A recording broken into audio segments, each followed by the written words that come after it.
Merci encore. Soyez bénis. Voilà. Aujourd'hui, nous allons parler de notre droit d'avorter, nous les femmes. Donc, voilà. Alors, on sait tous que nous vivons dans un temps où on parle toujours de droit. J'ai le droit à ceci, j'ai le droit à cela.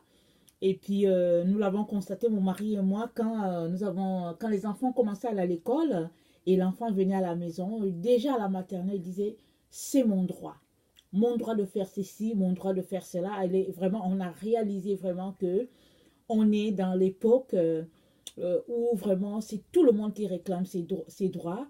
Et, quand la lettre de Jésus à l'église de Laodicée, par la prophétie dans Apocalypse, Dieu, effectivement, quand il parle Laodicée, c'est une église où c'est toujours, on parle de la loi, la loi, la loi.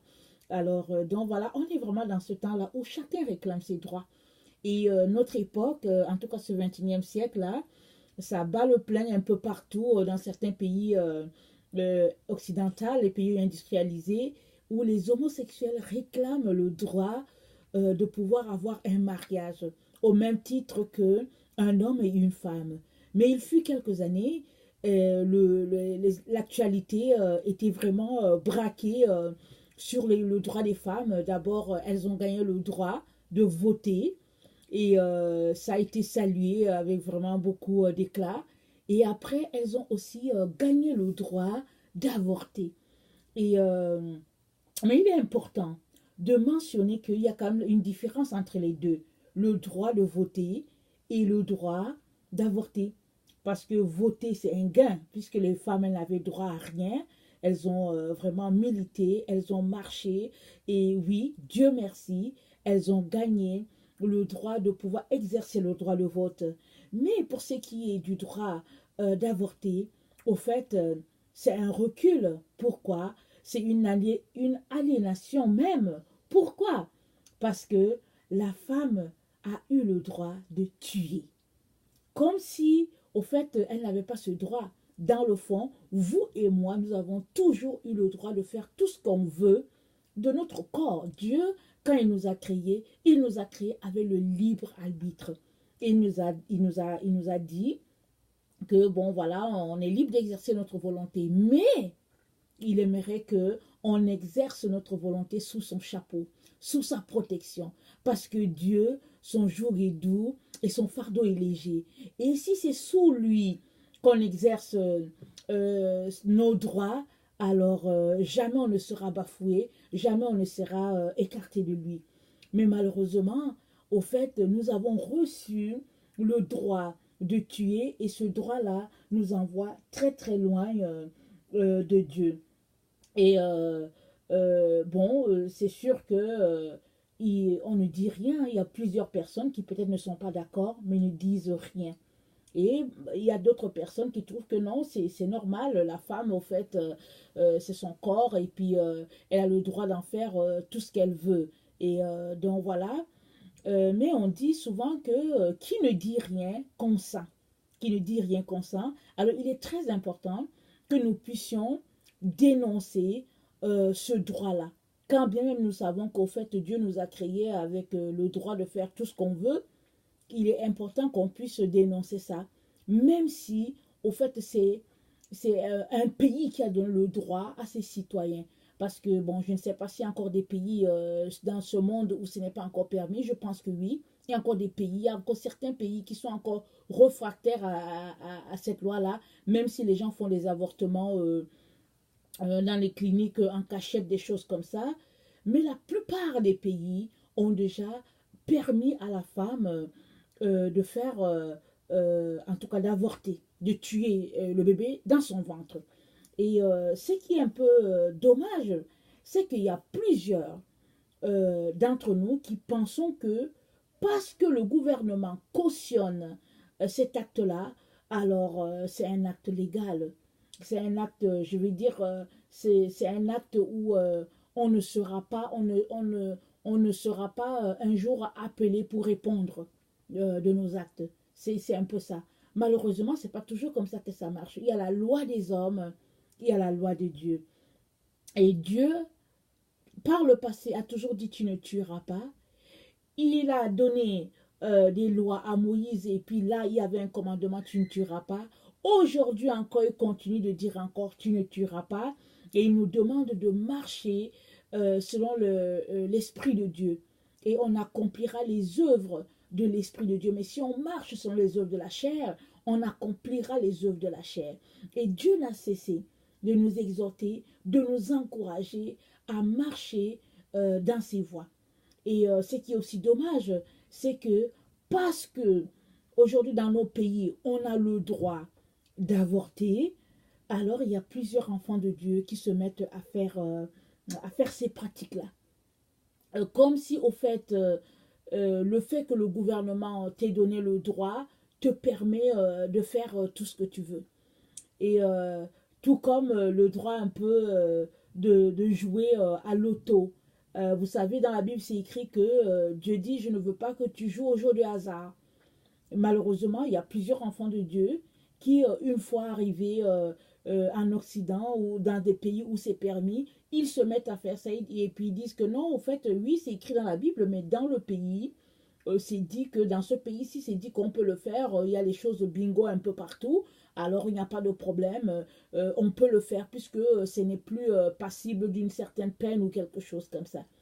Mais vous savez, les enfants de Dieu, on est appelés à vivre selon les principes de notre Père. On ne peut pas marcher selon les principes du monde, même si le pays nous donne le droit d'aller dans ce sens-là. Écoutez, Caïn, qui était le frère d'Abel, a tué son frère dans les champs. Et il pensait que, bon, ils étaient juste deux, et puis bon, Dieu a agréé l'offrande d'Abel, et puis l'offrande de Caïn n'a pas été agréée. Et la Bible dit que Caïn s'est jeté sur son frère, je pense que c'est dans Genèse 4, et il l'a tué. Et après cela, bon, Dieu dit, au fait, la voix du sang de ton frère crie de la terre jusqu'à moi. C'est ça que Dieu a dit à Caïn. Alors mes chères sœurs, mes frères aussi, la voix des bébés crie jusqu'au trône de Dieu. Le nombre de bébés qui est tué à tous les jours dépasse l'entendement. Et les statistiques, c'est par pays. Il suffit de prendre chaque pays pour savoir. Et puis dans ça, il y a les bébés qui sont tués sans qu'on sache. Par exemple, ces bébés-là où on prend les pilules du lendemain, ou bien ces bébés-là qui passent directement dans les toilettes parce qu'on a pris des pilules et puis on ne sait pas que bon l'enfant est passé. Et puis parce que au fait, la fécondation est un mystère.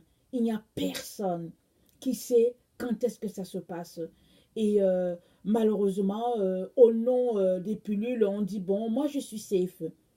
Au fait, je suis contre l'avortement, mais je prends des choses pour me protéger parce que, au fait, je n'aimerais pas tomber enceinte.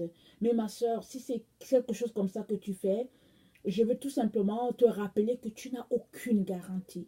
Rien ne te prouve que tu n'es pas en train de faire quelque chose que Dieu n'aime pas. Rien ne te prouve que tu n'es pas en train de tuer des enfants depuis des années, que tu portes une méthode pour te protéger. Oui, je comprends que tu as un travail séculier. Oui, je comprends que tu aspires à une carrière. Et puis Dieu aussi, il comprend tout ça. Mais je pense qu'il est très important que tu puisses mettre en avant ton éternité. Et pour ce qui est de l'éternité, un jour tu te tiendras devant Dieu et tu vas répondre de tes actes. Et ce serait dommage que tu puisses te retrouver là et que tu n'aies même pas conscience que tu as commis une faute. Parce que c'est ça c'est la partie la plus grave dans ces affaires de pilule-là. Quand on avorte, on a au moins vraiment cette conscience-là qu'on a pris la décision soit seul, soit avec notre mari ou bien notre conjoint de le faire. Et souvent, on peut vraiment venir demander pardon parce qu'on est tellement dérangé. Mais quand on passe le temps à prendre des pilules, souvent on ne sait pas parce que dans notre conscience, souvent elle est tue. Ou bien il y a des personnes même qui font taire leur conscience volontairement pour dire je ne veux plus entendre parler de cette affaire-là et j'ai pris ma décision et c'est fini une bonne fois pour toutes. Et vous savez, Notre conscience aujourd'hui peut peut-être ne rien nous reprocher, mais le jour où on aura traversé la ligne et qu'on ne sera plus de ce monde, notre conscience nous rappellera chaque acte qu'on a posé et tout ce qu'on a fait, et on sera là devant les choix de notre vie. Alors je pense que aujourd'hui qu'on est vivant, c'est très important qu'on puisse s'arrêter, peser encore les actes que nous posons au nom du fait que nous avons le droit de faire ceci ou de faire cela. Je sais que il y a beaucoup de personnes qui ne vont pas m'aimer parce que c'est un sujet sur lequel je reviens souvent, mais je ne suis pas là pour que vous m'aimez. Et ça, c'est pas grave. Même si vous vous mettez à insulter, ça, c'est pas grave. Ce qui est important, c'est que vous puissiez prendre conscience que notre corps ne nous appartient pas, que nous sommes le temple du Saint-Esprit. Et on ne peut pas se permettre de pouvoir détruire ce temple-là, parce que la Bible dit que celui qui détruira le temple, Dieu aussi le détruira. Alors, Dieu nous a créés pour que nous puissions refléter sa gloire. Nous sommes le reflet de la gloire de notre Père sur cette terre. Et oui, ça peut arriver que on puisse tomber dans un péché comme celui-là. Ça peut arriver. Mais Dieu dit, venez à moi, vous tous qui êtes dans cette erreur, et je vais vous pardonner. Parce que c'est ça que Dieu dit tous les jours. Dieu est prêt à nous pardonner. Et il est important que nous puissions reconnaître que ça c'est un acte qu'on a fait, que Dieu n'aime pas, et que nous puissions venir devant lui. Dans Osée 4, verset 6, il est dit ceci. Mon peuple est détruit parce qu'il lui manque la connaissance. Puisque tu as rejeté la connaissance, je te rejetterai, et tu seras dépouillé de mon sacerdoce. Puisque tu as oublié la loi de ton Dieu, j'oublierai aussi tes enfants. Ça, c'est Dieu qui parle à Israël à travers le prophète Osée. Mais ici, nous sommes les enfants de Dieu. Une fois que nous donnons notre vie à Jésus, nous sommes les enfants de Dieu. Et Dieu dit, mon peuple est détruit parce qu'il lui manque la connaissance. Vous savez quoi?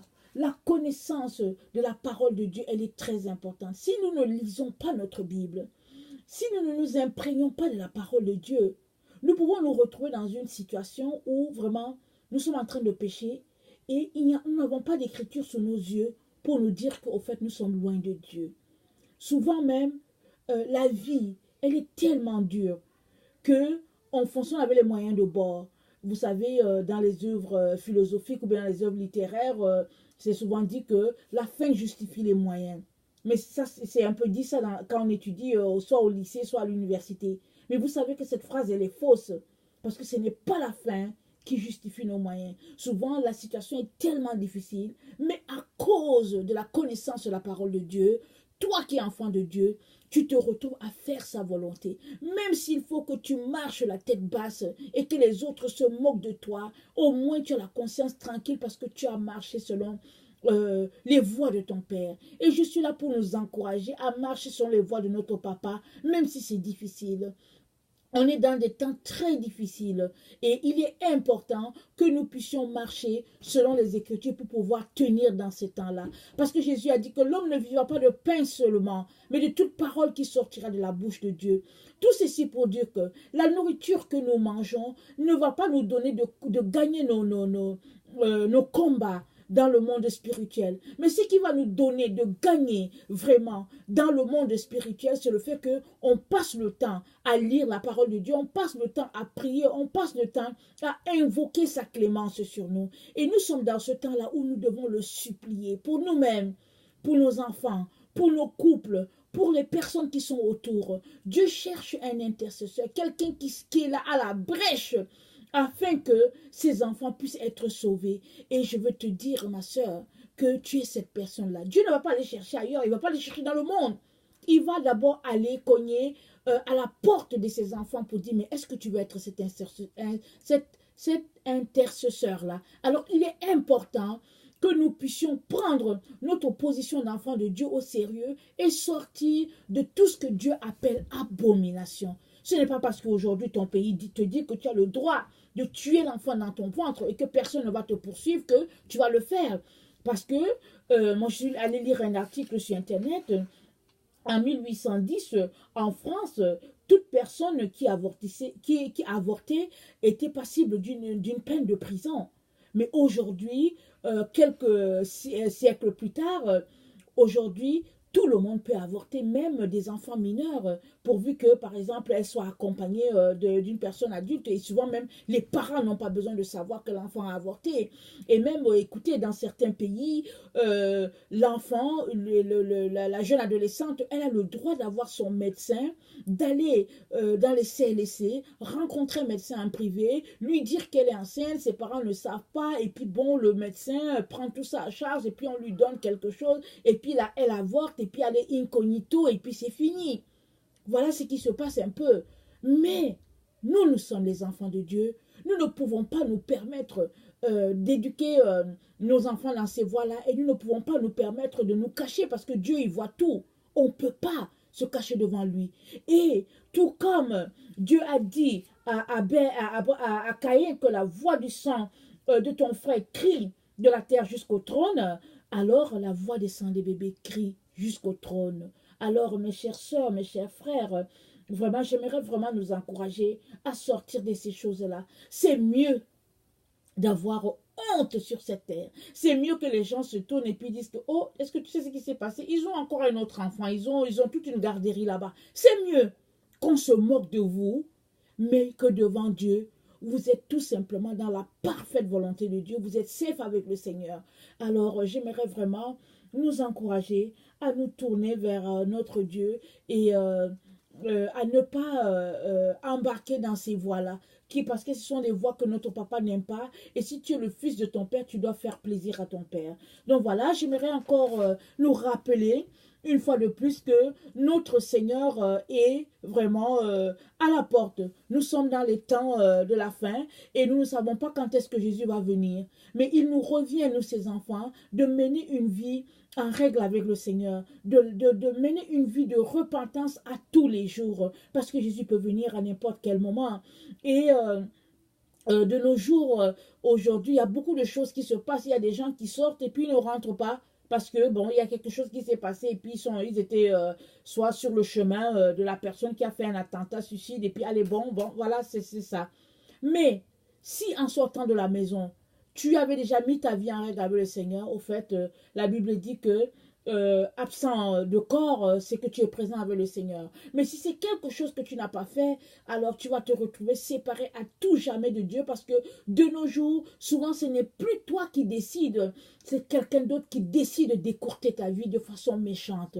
Alors j'aimerais vraiment nous encourager à ne pas fermer les yeux à ce qui se passe dans notre monde, nous convainquant que pour nous, ce serait OK. Il est important que nous puissions mener une vie vraiment de proximité avec le Seigneur à tous les jours, de telle sorte que si Jésus venait aujourd'hui, demain, dans 2 ans, dans 5 ans, il faut que nous soyons prêts. Donc voilà. Et si tu es quelqu'un qui ne connaît pas le Seigneur, qui pense que quelqu'un d'autre peut te sauver, j'aimerais te rappeler qu'il y a une seule personne qui sauve.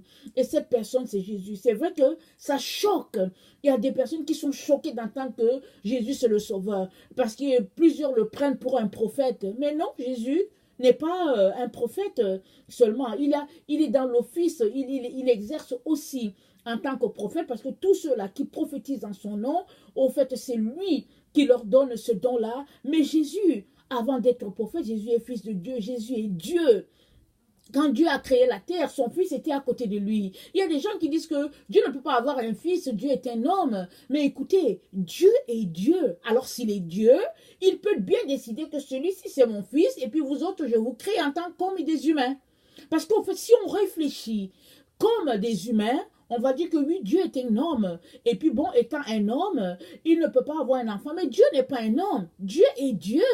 Et avant de nous créer, nous les humains, avant de faire Adam et Ève, il avait déjà son fils à côté de lui. Il avait déjà décidé que, bon, celui-ci c'est mon fils. Parce que Jésus, c'est la parole qui est devenue chair. Elle a habité parmi nous, pleine de grâce et de vérité, dit la parole de Dieu. Alors, on ne peut donc pas imposer une ligne de conduite à Dieu et lui dire que non, tu ne peux pas avoir de fils. Alors, c'est juste pour vous rappeler que Jésus, c'est le Fils de Dieu, mais c'est aussi le seul chemin. C'est le pont entre Dieu et les hommes. Alors si un jour tu aspires à l'éternité, parce que je sais que nous tous nous aspirons à cela, alors j'aimerais vraiment t'encourager à inviter Jésus dans ta vie. Et si tu doutes, pose-lui la question, ça lui fera plaisir de se révéler à toi. Donc voilà, soyez encouragés, Jésus revient. Merci.